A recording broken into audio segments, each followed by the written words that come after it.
Hi everyone. Who would have dreamed that the world become this insane? Okay, this is on Zero Hedge right here. Okay, and it's from 12/29/15. But I've been reading this, and this is about crimes, Islamic multiculturalism crimes in Sweden. And this is really unbelievable. But the thing I want to show you is this.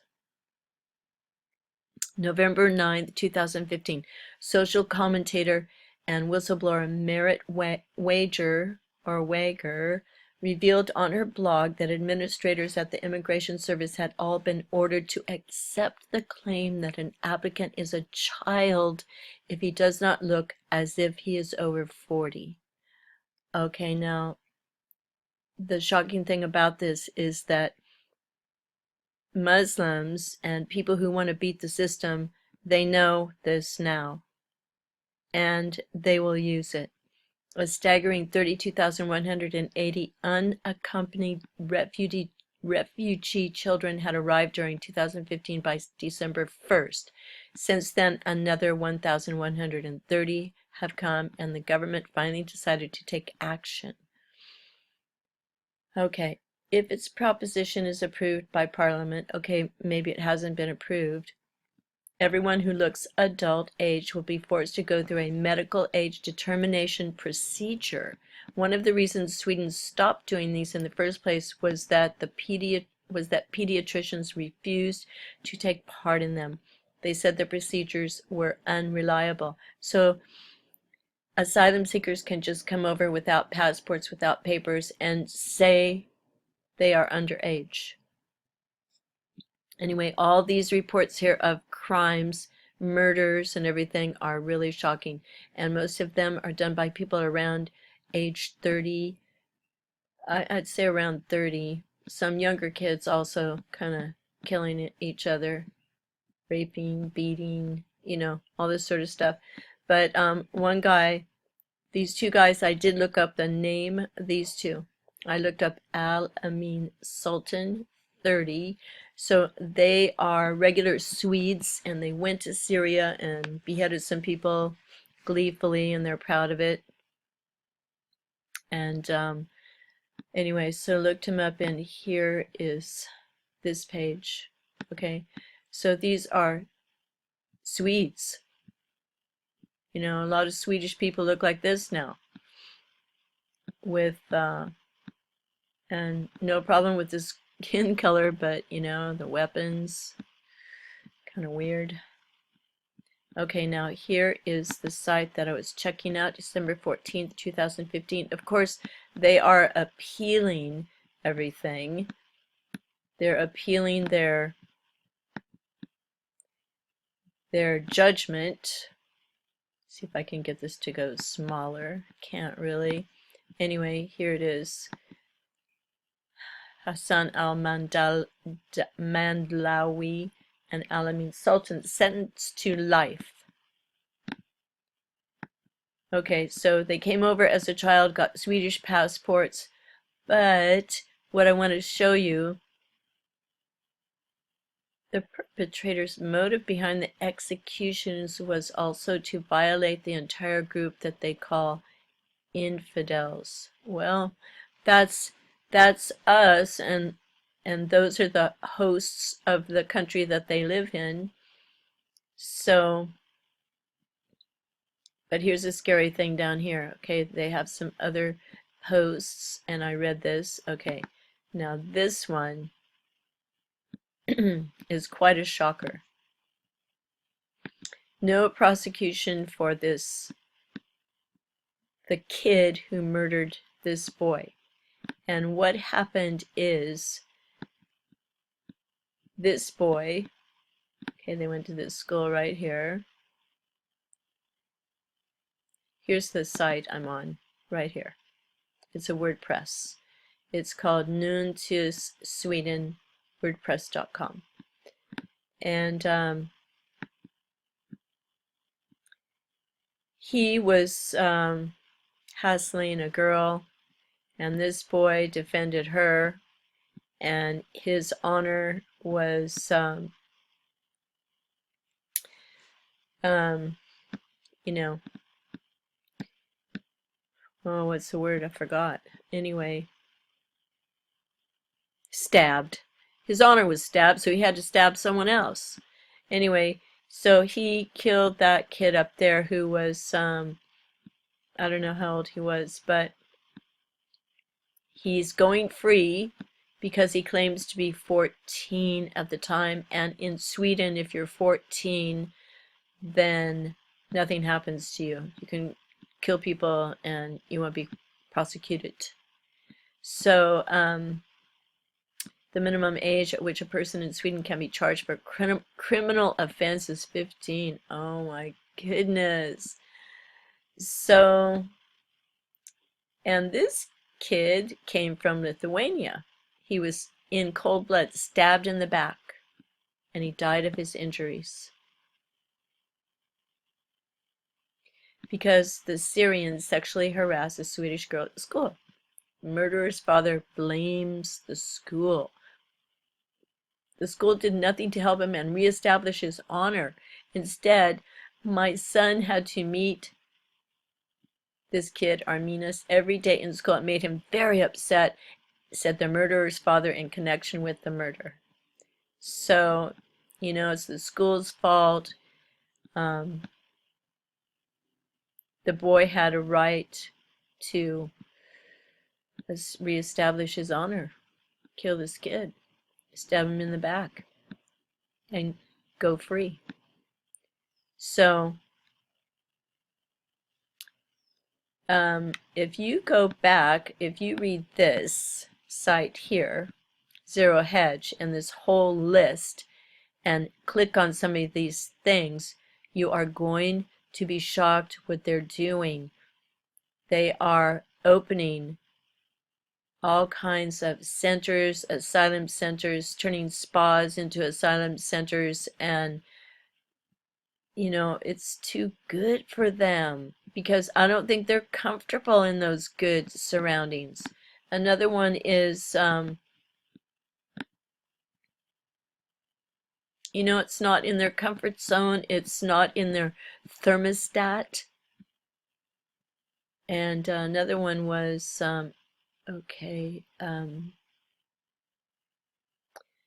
woman stabbed to death by 15-year-old asylum seeker. Okay, you know that one. This is the 22-year-old. Here's the headline right here. And what's so surprising about this is the accommodations are, hotel quality. They're like decent, good living. So there was a brawl. 15-year-old boy has been arrested for the crime. I don't know what will, here he is. Don't know what will happen with him, but he has lawyers to help get him off.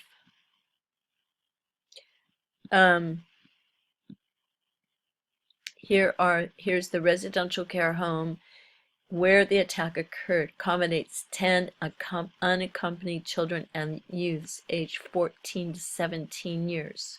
How do they know how old they are? According to what we just read. And receives placements from people all over the country. Right now it's closed, and people living there have been given another temporary luxury accommodation. Oops, I added that word.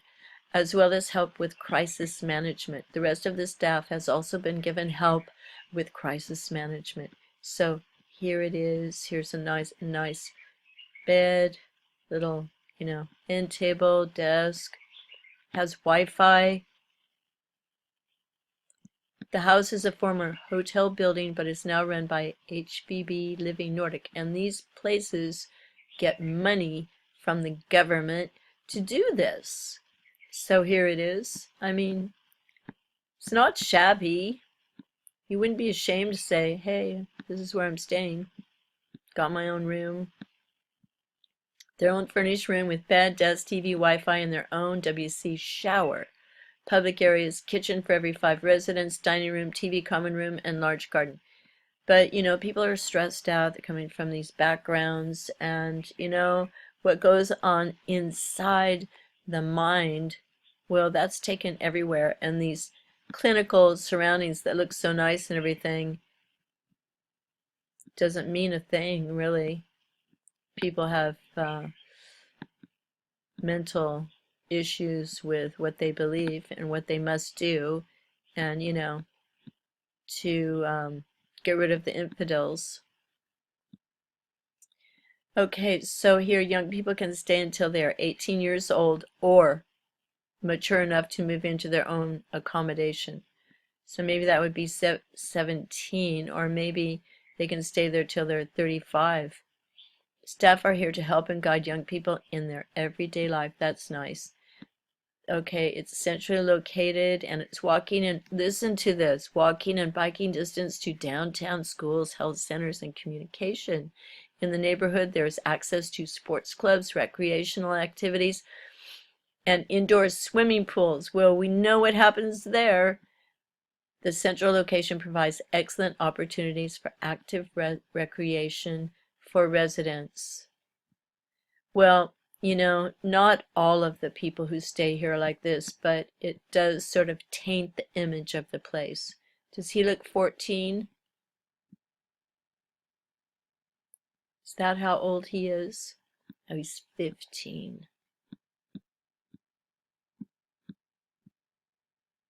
I wonder what happened to him. Anyway, so it's not going to get better, I'm afraid.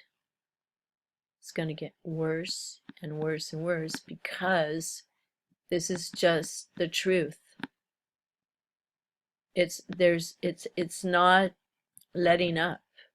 It's it's it's not letting up, and with with whoever is doing it, even if it's the US government, the Swedish government, the Belgian government, the French government, all of Europe or whatever, if they're committing these things and training people and letting them get away with it, it's not going to get better, because then it even gives these people,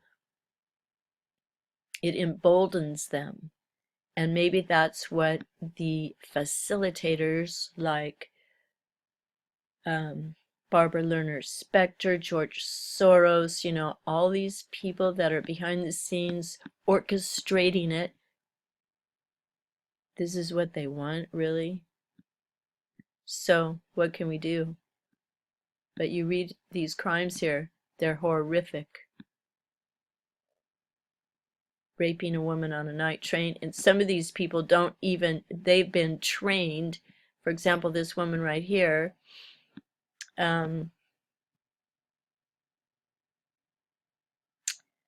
she felt sorry for him, the rapist, and was afraid he would be deported back to Iraq. See, this is the conditioning that people are getting in Europe, especially in Sweden and some places. And not only that, there's a lot of women who are converting to Islam in Sweden, Denmark, Finland, Norway. So something weird's going on. Thanks for watching. Sorry it's long. Many blessings. Get ready for all these end things. Oh my gosh, I ate a pear and there were no seeds. This is it. This is just like how it is now. There's no turning back. Hallelujah. It's the end. We've got front row seats to all of these things that are coalescing, transhumanism, the food control, the violence, the wars, and then didn't Jesus say he's coming back on the clouds? Oh yeah, and then Nibiru and Planet X and all these things, But one thing for sure is if the world ends, it's going to put a lot of people out of their misery. And aren't you looking forward to the day when there will be no more tears? I am. I'm so ready. You know, even if it meant permanent sleep and you didn't even wake up to eternal life, still would be kind of a relief. I watched, I don't know if you know, Hope for Paws. It's a dog rescue. Hope for Paws. Maybe I'll put a link if I remember to do it. Hope for Paws. They rescued a puppy who had been thrown off a bridge over the river in Los Angeles by a homeless man. You know, some homeless people are pretty hardcore. He cut off the puppy's leg, threw the puppy over the river, you know, the big cement thing, and it was just like a mess, but living, mangy, surviving, bloody leg cut off. And these people, unbelievable people, Hope for Paws, they rescued this puppy. I should really find it right now and show you. In fact, I will. And then you can go watch it yourself because it's the greatest thing to see.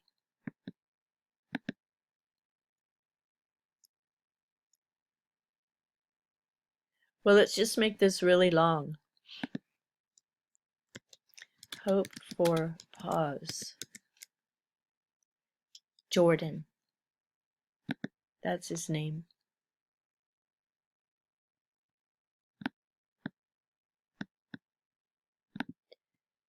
So, this one right here.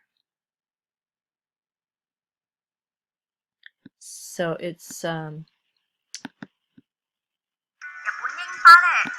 really, really great, and it's 6 minutes, but you'll love it. It almost brings tears to your eyes and makes you just feel so happy. But that's what I mean, you know, it's I guess we got to do what we got to do here while we're on this earth, and but when you think that the world could end, and it is going to put a lot of children, old people, animals out of their misery. See, here's the puppy living down in the river. And some people saw the guy do it. And if you hear him talk, he'll tell you they just chopped off his leg.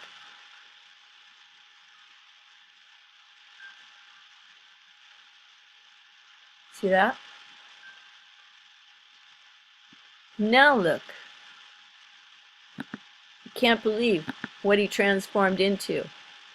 Life is so mysterious. And some of these dogs, when they look at their rescuers, see what they're doing?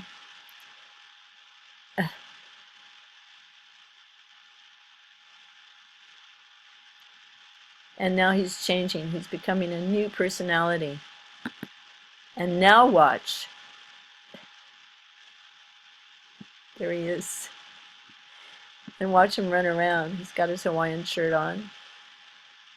See, he doesn't even care if he doesn't have a leg. But we can't save everyone, all of them. That's the sad thing. Okay, goodbye. God bless everyone. Happy pagan Easter. But the Lord is risen, and the Most High is here in ways we don't understand. Bye for now. Peace in your hearts, everyone. Never lose hope.